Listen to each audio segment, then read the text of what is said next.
who is Michell? Who is Michell? Michell is a man just trying to prioritize his happiness and share his gifts with the world. Yeah. I'm a writer, a strategist, and a creator of a bunch of different mediums. Yeah, no. As I can see, I'm gonna like put little things in this, but I'm like, yeah, you really do. I mean, you create a lot, I want to say. But Mhm. before we get into that, because I have a million questions with that within itself, uh, Okay. just with everything going on, the pandemic, the Black Lives Matter movement, just a lot of things going on right now. How hmm are you currently keeping your soul prospering? Like, what are ways or what are situations where you're finding your pockets of joy? Mm. I think like tapping into my creativity for me is a way that I keep grounded, and it's fulfilling to me to kind of get my words out. And whether I share them or not, just that process is really fun. I've been watching a lot of The Office reruns, Mm-hmm. different shows on Netflix, things like that, and just I can't be like spontaneous and like go out and grab lunch with friends anymore. Mm-hmm. So allow myself just to like let my mind wander and Yeah. like find spontaneity in that type of way has been really helpful. Uh, So I was gonna say, hearing you say, getting into your creativity, letting your mind wander. I mhm. did wonder, like, it could change, obviously, but do you have like an average like writing space? Like, when do you find yourself writing, or where do you find yourself? So where I like to write like in my bed, it's just Mhm. the most comfortable place. And I might like if I really want to get in the mood, I might like light some candles. Yeah. I'll put on whether it's like jazz or like certain movie soundtracks. Hmm. Uh, that Yeah, I'll no, that's interesting. yeah, I'm yeah, like, yeah. I can feel that once you said movie Yeah. soundtrack. Like the Beale Street score is like up there for me Mhm. right now. Oh, okay, a little insight. Okay, so let's just dive into it. I have read a little snippet about kind of like a hurdle that came up during your right before college graduation. Mhm. Can you talk about that and share anything and just kind of how that helped push you into the writer you are today? Or honestly, I don't know if writing came right after that or before that. Talk Mhm. about college and then how you got to Yeah. where you are today. Yeah, sure. So I was expelled from a military academy like a couple of months Mm. before I was supposed to graduate. Okay. But the process, their disciplinary process, it's really long and it's bureaucratic, and Yeah. it does not leave much space for anything as far as like feeling good about oneself when you're going through it. Because like the academy is your entire life when you're there. Right. Like you can't leave on weekends if you're in trouble. Like you're there. Yeah. And hmm when you're there, you're mostly wearing uniforms. And if you get in trouble, you lose rank. People can see that. So Yeah. it's a pretty visible thing. It hurt a lot of friendships that I had, and a lot of relationships that I had with people who I thought were mentors or, older figures who Yeah. would be there for me in certain ways. So, I mean, I think that situation, like even when I was at the academy, I Mhm. wasn't writing, but I was talking to myself, Okay. which felt like a precursor to writing, Yeah.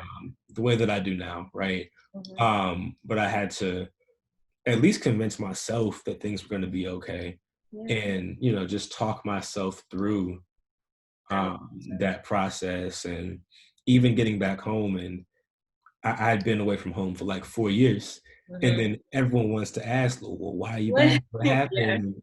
You have to bring back up Uh-huh. like this big failure. Mhm. So I had to really use writing to keep myself grounded Yeah. and to like tap into my imagination, and just to have some form of like creative output, Mhm. as well as a way of like reminding myself that I was going to be okay, Yeah. and just processing it full. And that kind of over time, like as I got into social media, I was figuring out, my space. I was figuring out what I wanted to do with life really. Really? And Yeah. yeah, like, and living in the suburbs, you can't really get to DC as often, right? I was like an hour south of Virginia. I was in Woodbridge. That's Oh. where I grew up at. Mhm. Yeah, she said, "Oh." Yeah, because you said Virginia. Okay. Yeah, but so not having like access Mhm. to get up to the city quite as often was also my gateway into like meeting a lot of creative people and a bunch of people in general, just starting to connect with like-minded people after being at an academy for Yeah, 4 years and like just not having a social life. definitely. I think that you explaining that also is kind of like leads into kind of like your words of affirmation, like Hmm. how you pretty much was doing that for yourself.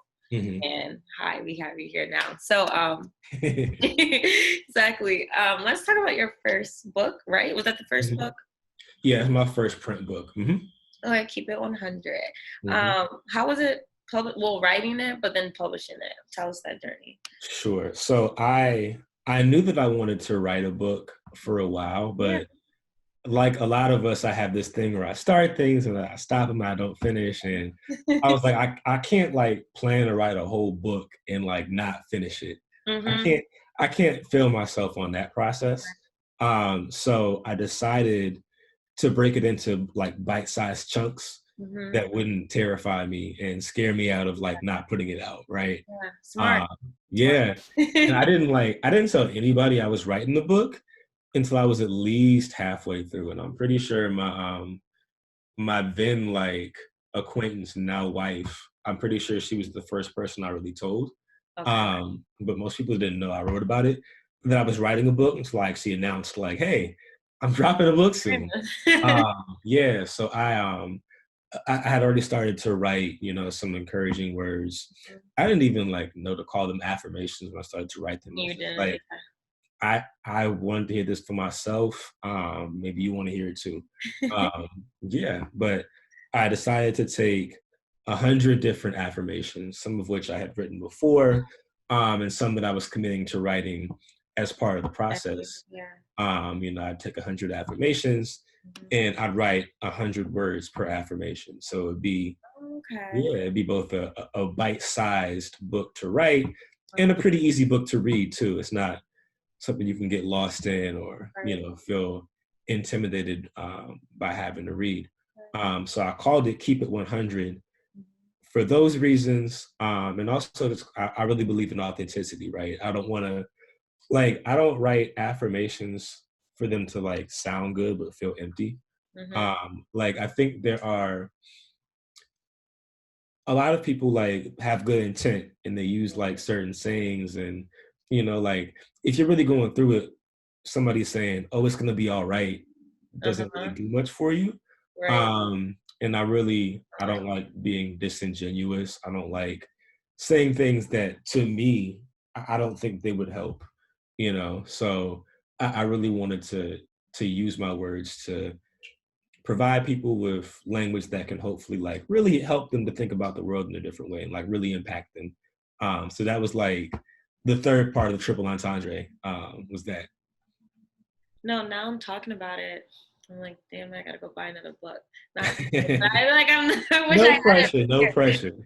No, I'm saying that because I feel you on everything you just said. Just kind of Mhm. like empty words. Like, does Yeah. it lead someone somewhere, whether that's to motivate them, whether that's to get up and do something? Like, I don't know. There's a lot of content out there, especially Mhm. during now. So it's like, no, I want to read it. I wanted to. I had that like epiphany, that idea before we even had this interview. So no pressure felt, I but appreciate that. Yeah. and support. I definitely want to support. I was gonna say, what was your process writing that since it was publishing it since it was your Mhm. first one? Like, did you? I don't tell me anything. Did you use a local DMV publisher or Mhm. how was that? So I was really fortunate in that when I tell you, I was just like, I'm gonna write this thing Uh and huh. I'm gonna figure out a way to publish it, and we just gonna do it. Like I had no plan walking in. I Hmm. was fortunate enough that uh, I've come to believe more in the law of attraction. Um, Hmm.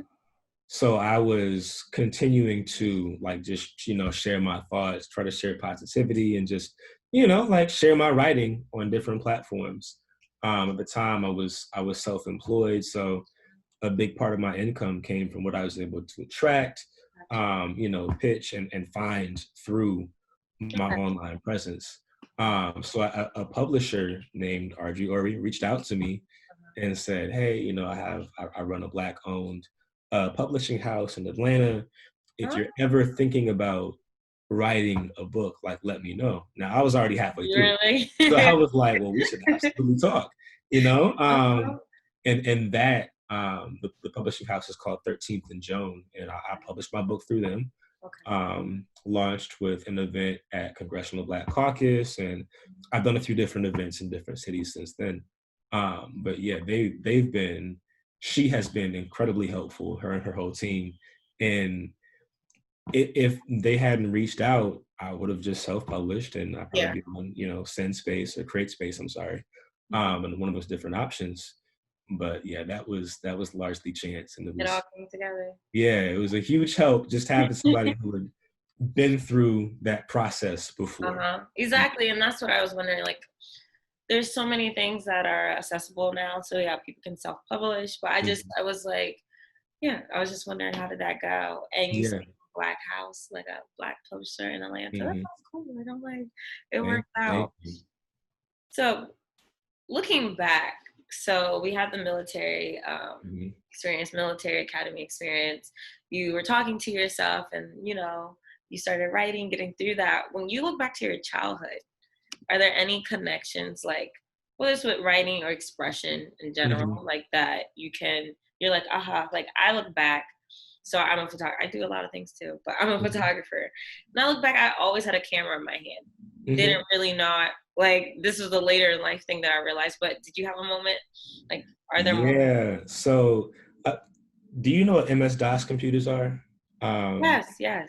I'm okay. bringing it back. I know y'all the youth, so I got to make sure y'all even know what I'm talking about. Wait, okay. Wait. Just saying that. How old are you? If you don't I'm mind. 30. You're not that much older than me. Okay. How old do you think I am? 25. Okay. Yeah. I'm gonna stop asking people that because they're getting it on the mark. I mean, People, it's not a bad thing, you no, know? it's not. No, I'm used to. No, when I say that, I'm like I finally feel like look my age. Hmm. A lot of people, and it's so annoying. Give me 18. Like I was arguing in church with this old man because he was. I was so now I'm like, okay, 25 is him.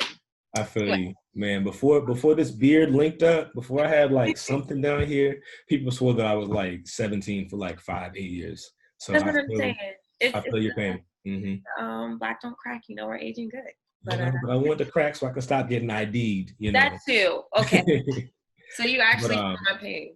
right. Okay, But question was, experiences childhood, and you brought up MS DOS computers. yeah, so back when we had to like ask permission to get online if somebody wasn't waiting for a phone call, I Mm-hmm. think I must have been like between like 4 and 7. Um, I used to like literally like just copy random articles Uh-huh. and put them into a document, and like I might add some of my own words, but I would say that I'd written a book.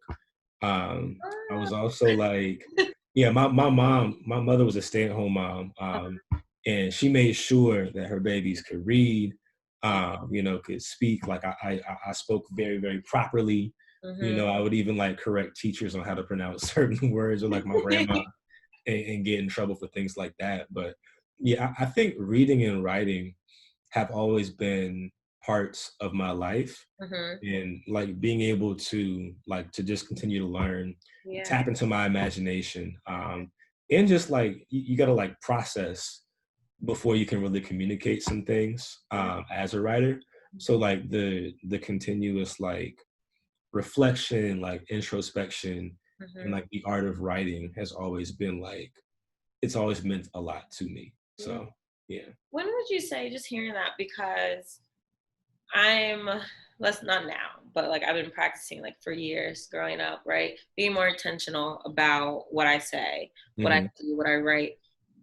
What would you say like was the moment you started putting more thought behind what you're putting out there in the world, right? Whether that's through Mm. social media and it's your writing pieces, or that's through the book. Like when would you say you're like, you know what? I'm a writer, but let me put some thought behind it. Like when was that for you? I think it's come in phases. And I mean, like the Mm-hmm. most recent one I think came after I went through a period of like pretty crazy anxiety this year, Yeah. like many of us probably have. for like a variety of like world and like personal issues. Mm-hmm. But I even made the commitment like this year to kind of like to read more things and then to write more things, to kind of get me back into a different space Mm-hmm. and to reclaim like a feeling of agency and power, to remember that I can still be consistent, I can still commit, and I can get back Yeah.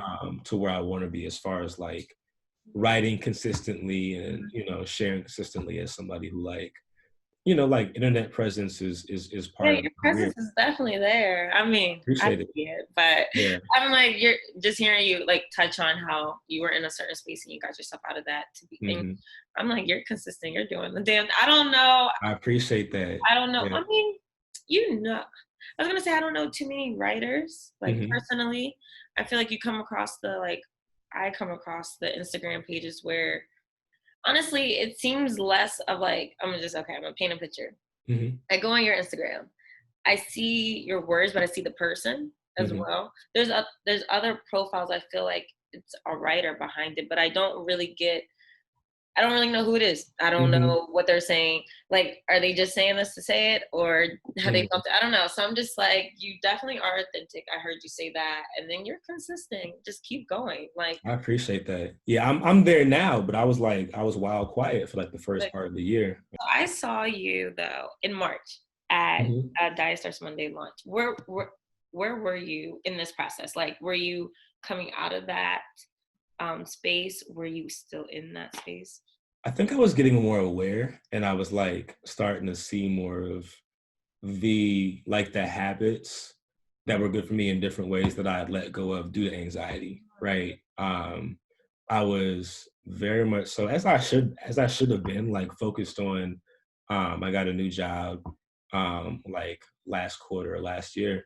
And I was, without like going into details about the job, I was just very much so focused on making sure I could adjust and fit in, because I've been self-employed for like 3 years before that, you Yeah. know. So I Okay. was like trying to figure that out, and Uh, it was a fast-paced space. yeah. It was a very it was a very like active type of situation. Mhm. So I put a lot of energy and time and just thought into really like making an impact in a positive way in that space, Mhm. and I kind of like lost a bit of like the free flowing nature of my creativity that I had before. I'm glad So, you touched on that because that's a real thing. I feel hmm like being a creative and then also working in hmm another space is kind of like I've been there. I feel like I'm now getting back. I was interested because I feel like I'm now getting back into like when you were like letting your mind just hmm empty itself, think, like be hmm creative. So that's really it's inspiring to me to say the thank you. least. I'm someone that doesn't mind working for myself, but if I Hmm. find the type of organization or the type of business where it's like they align with me, I want to work for them. Hmm. So anyone that's out there like that, like they're doing their own thing, what's just a piece of advice you can give them to like position themselves in a really good way? Whether it could be a writer too. Yeah, I mean, I would say just continue like to do your own thing, Mhm. and to like push yourself to like keep, you know, whatever your form of self-expression is, whatever your business, your creative vehicle might be, like just to really keep at it, and also just to meet people and like do so authentically, and like not be afraid to like invest time in like community and just stay in touch with people, because you know, like it's easy to get onto this island as an entrepreneur, and I did that myself a bit too much Yeah. early on, where you don't like talk to as many people Mhm. outside of just like, you know, whether it's like a client or somebody who's helping you. Like, you know, you got to have a circle, and at the end of the day, like all opportunities come from other people.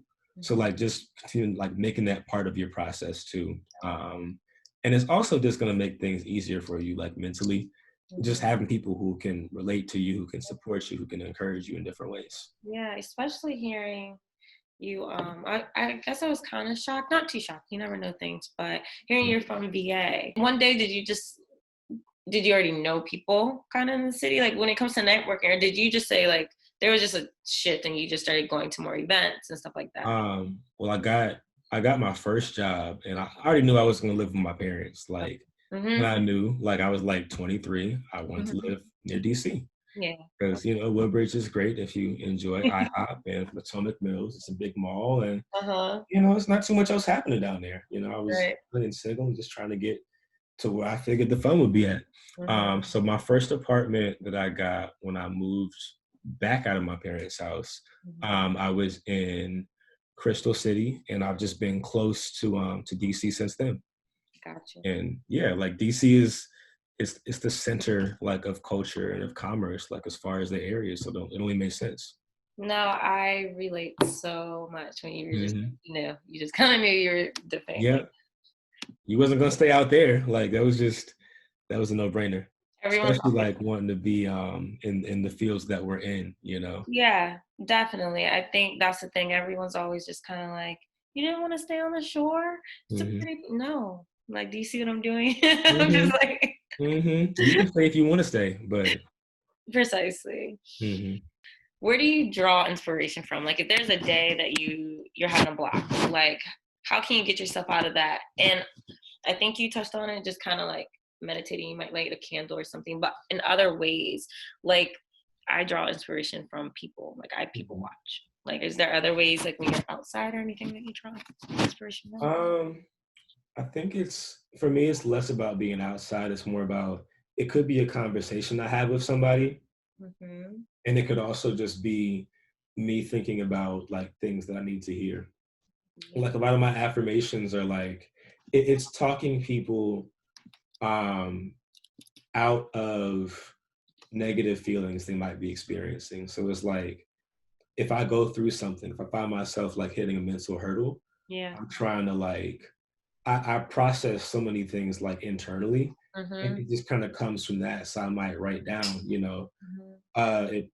for when you're terrified to talk to your boss about something, and then it might break down into for when you're nervous, for when you don't feel like you fit in, et cetera. Like it's just like taking the real world experiences that you might have Yeah. and thinking about like at their root, like what you're working to get past, and like if there's like commonality that I think that other people might have.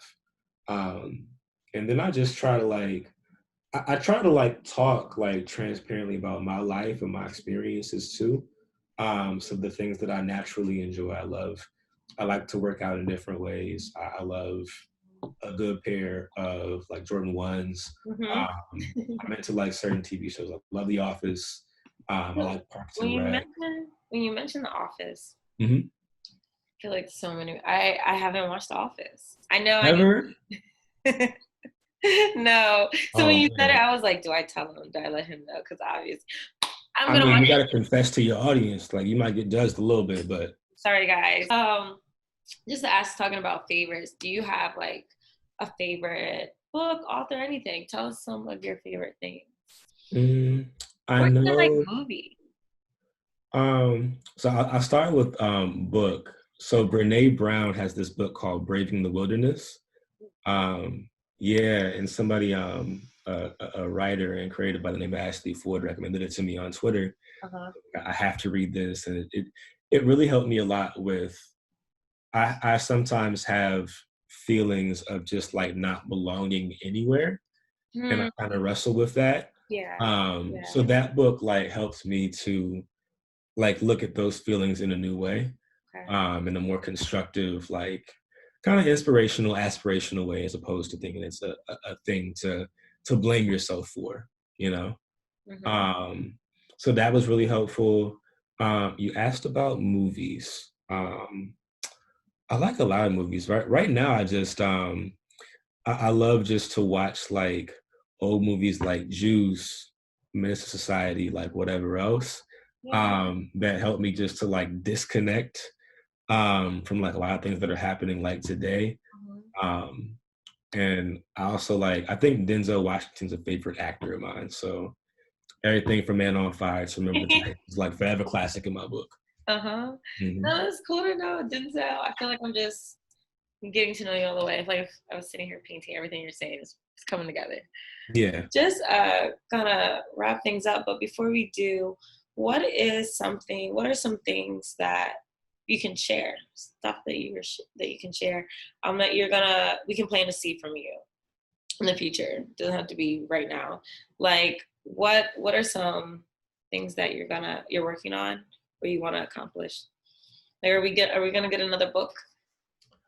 There definitely will be another book at some point. At So some point? I'm not gonna rush that process by Mm-mm. any means. No, and that's why I'm like, don't. This question is Uh, not for that. It's just yeah, like, yeah, yeah. As for now, I'll say so. I run an affirmation based clothing store.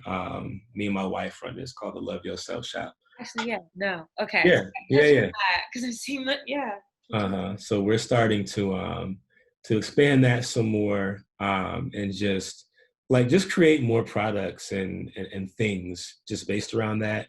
And I don't know, I feel like I'm in a period of like exploration and like redefining what I want to be true about, like my creative career and the things that Mhm. I do within that sphere. So Okay. I'm definitely gonna look to tap into like some new mediums and ideas pretty soon, Mhm. but I'm giving myself space to figure out what they're gonna be Yeah. before I commit to them publicly. Definitely. And just because you touched on your wife and having the store with her, um, research. She's a graphic designer.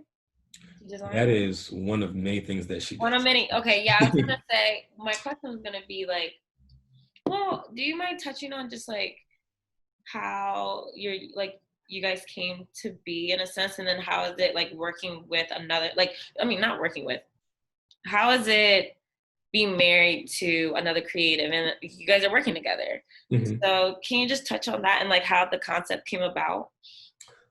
Yes. So the first part of the question was just how we met. Yeah, how you met. How did you guys? So we actually met, ironically, through social media. I think we had like some good DM conversations, and Uh-huh. she lived in Connecticut at the time, Oh. but she traveled a lot for work. So Mhm. she happened to be coming down to DC for dinner, or for a couple of days, and I said we should grab dinner. Mhm. So we did. We ended up hitting it off and just staying in touch more, and that kind of blossomed into love, Uh-huh. into a relationship, and then finally into an engagement and into marriage. So it was a very gradual process. It didn't feel rushed by any means, but we kind of got to know each other and was like, hey, this is worth committing to, you Yeah. know. So I we, like we I made like those the social choices. media part. Like Yeah. like it's Uh-huh. one of those things where you're like, we met over social media, but if done right, like take your time. There's a connection. Hmm. It can work out. Yeah. Yeah. I mean, you can have good and bad experiences when meeting somebody anywhere, is my Yes. thought. So Exactly. I'll choose my adventure when it comes to that. Yeah.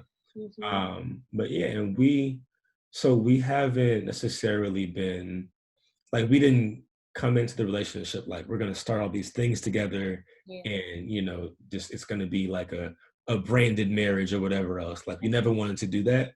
Yeah. We actually want to just focus on loving ourselves in real life first, and like naturally sharing, which I think that we do pretty well. We're not hiding each other from the world like somebody once said, but we're also not forcing it and not like trying to brand our entire lives of Yeah. being in a Yeah. relationship. But we just gradually, as we grew closer together, we just kind of found like some symmetry. And Mhm. it started with, I would help her with certain things that she wrote. She would help me to understand more about like design and aesthetics and things like that. And we would like just combine our strengths Yeah. on the back end as far as business to kind of help each other with like our individual pursuits. Mhm. And that kind of like it's coming together more now, especially because like this quarantine is just, we have What? so much quiet space, you Yeah. know. And again, like, you can't do so many of the things that like brought you joy. Mhm. So we've had so many weekends where we just ended up just sitting down and spending, like, I couldn't even count how many hours, Mhm. like creating different things, like planning the release, and just ideating and imagining what's possible.